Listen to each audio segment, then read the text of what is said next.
उत्तर प्रदेश के बरेली में कड़ी सुरक्षा के बीच जुम्मे की नमाज पूरी हुई, लेकिन पिछले हफ्ते हुई हिंसा के बाद माहौल अभी भी तनावपूर्ण है। शुक्रवार की नमाज से पहले ही प्रशासन ने पूरे शहर में कड़े इंतजाम किए। पुलिस बल, पीएसी और आरएएफ के 8,500 सैनिक सड़कों पर तैनात है। ड्रोन से लगातार छतों की निगरानी की जा रही है। प्रशासन ने गुरुवार दोपहर 3 बजे से ही इंटरनेट सेवाएं बंद कर दी। ये रोक 4 जिलों में 4 अक्टूबर शनिवार दोपहर 3 बजे तक लागू रहेगी। आदेश के मुताबिक mobile, internet, data, broadband, wifi और यहां तक कि एसएमएस सेवाएं भी पूरी तरह ठप रहेंगी। गृह सचिव गौरव दयाल द्वारा जारी नोटिफिकेशन में साफ लिखा गया कि ये कदम अफवाहों और भड़काऊ संदेशों को रोकने के लिए उठाया गया। खासकर दशहरे के मौके पर सोशल मीडिया प्लेटफॉर्म्स जैसे फेसबुक, यूट्यूब और व्हाट्सएप पर अफवाह फैलने की आशंका को देखते हुए शहर को 4 सुपर जोन और 4 स्पेशल जोन में बांटकर सुरक्षा बलों को वहां तैनात किया गया। बरेली के एसएसपी अनुराग आर्य ने बताया कि धार्मिक नेताओं को हिदायत दी गई है कि नमाज पढ़कर सीधे अपने घर चले जाएं। प्रशासन ने शांति बनाए रखने के लिए हेल्पलाइन नंबर भी जारी किए हैं।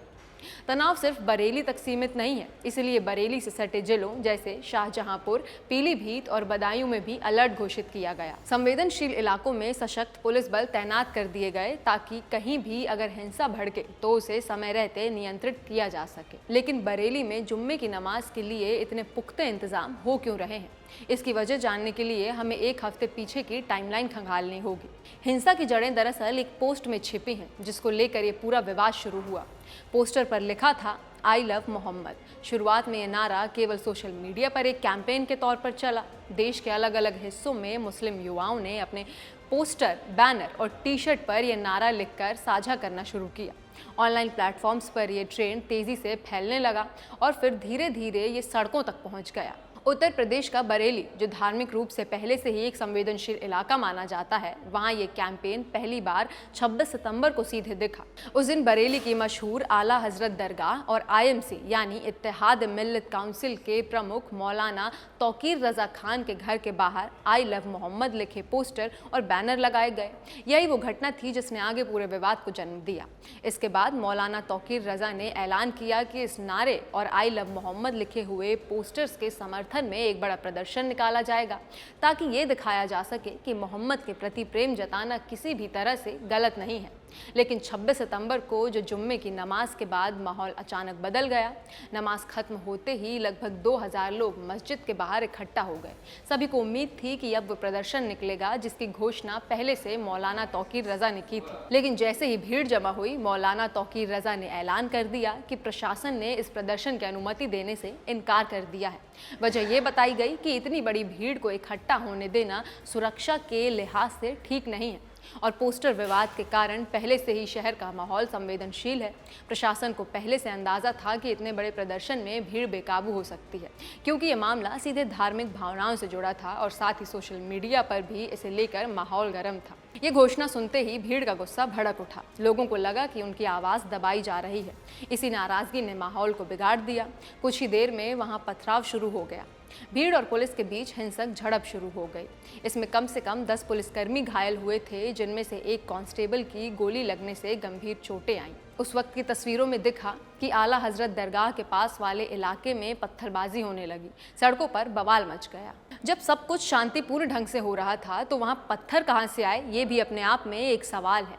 हिंसा धीरे धीरे फैलती गई, इसीलिए पुलिस ने तुरंत कार्रवाई शुरू की और लाठीचार्ज भी हुआ।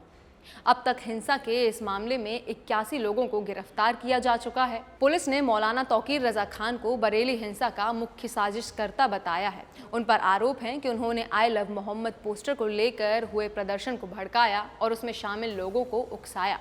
मौलाना तौकीर रजा खान इत्तेहाद मिल्लत काउंसिल यानी आईएमसी के स्थापक और प्रमुख हैं। वो आला हजरत परिवार से ताल्लुक़ रखते हैं, जो बरेलवी सुन्नी मुस्लिमों के बीच काफ़ी प्रभावशाली है।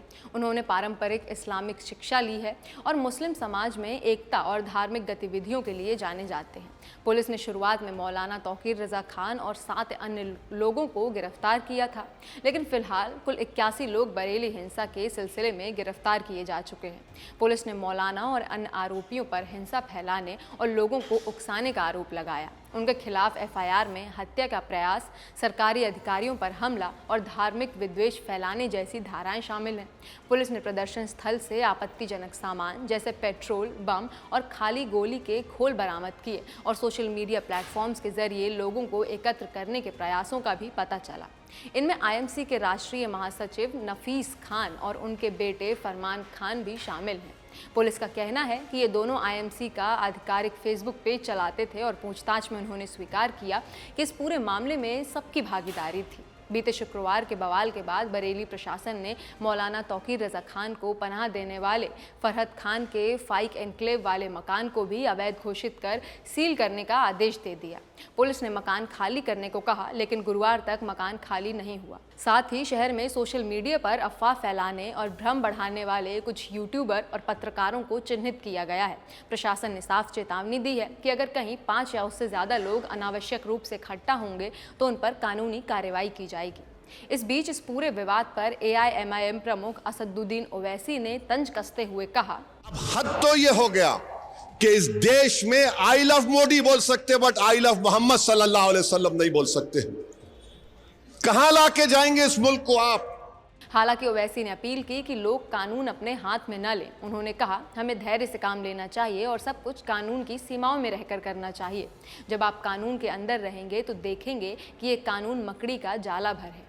बरेली में सांप्रदायिक तनाव का ये पहला मामला नहीं। 2024 के मुहर्रम के दौरान बरेली का मझौआ गंगापुर इलाका सांप्रदायिक तनाव का केंद्र बन गया। जुलूस निकाल रहे मुस्लिम समुदाय ने पारंपरिक ढोल और डीजे बजाने की कोशिश की, जिससे पास में रह रहे हिंदू समुदाय को आपत्ति हुई। इस विरोध से दोनों समुदाय आमने सामने आ गए और झड़प शुरू हो गई। देखते ही देखते पत्थरबाजी हुई और कई लोगों के घायल होने की खबर आई। हिंसा के दौरान कुछ लोग दुकानों और घरों को भी नुकसान पहुंचाने लगे। पुलिस ने स्थिति नियंत्रण में लाने के लिए लाठीचार्ज किया और कई लोगों को हिरासत में लिया।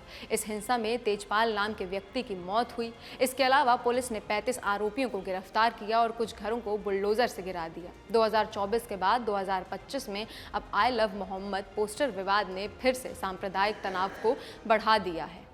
हालात को काबू में रखने के लिए प्रशासन और धार्मिक नेताओं ने लोगों से शांति बनाए रखने की अपील की है। आला हजरत दरगाह के वरिष्ठ मौलाना एहसन रजा खान ने लोगों से कहा है कि वो नमाज पढ़ने के बाद सीधा घर लौट जाएं। वहीं divisional commissioner Bhupendra S Chaudhary ने चेतावनी दी है कि कोई भी अधिकारी या कर्मचारी अपनी जिम्मेदारी निभाने में लापरवाही करेगा तो उसके खिलाफ सख्त कार्रवाई होगी। बरेली में भड़की हिंसा का मास्टरमाइंड कौन है, ये तो जांच के बाद ही सामने आ पाएगा। लेकिन इस पूरे विवाद पर आप क्या राय रखते हैं, हमें कमेंट सेक्शन में ज़रूर बताइएगा। और देश और दुनिया की ऐसी खबरों के लिए देखते रहिए जस्ट।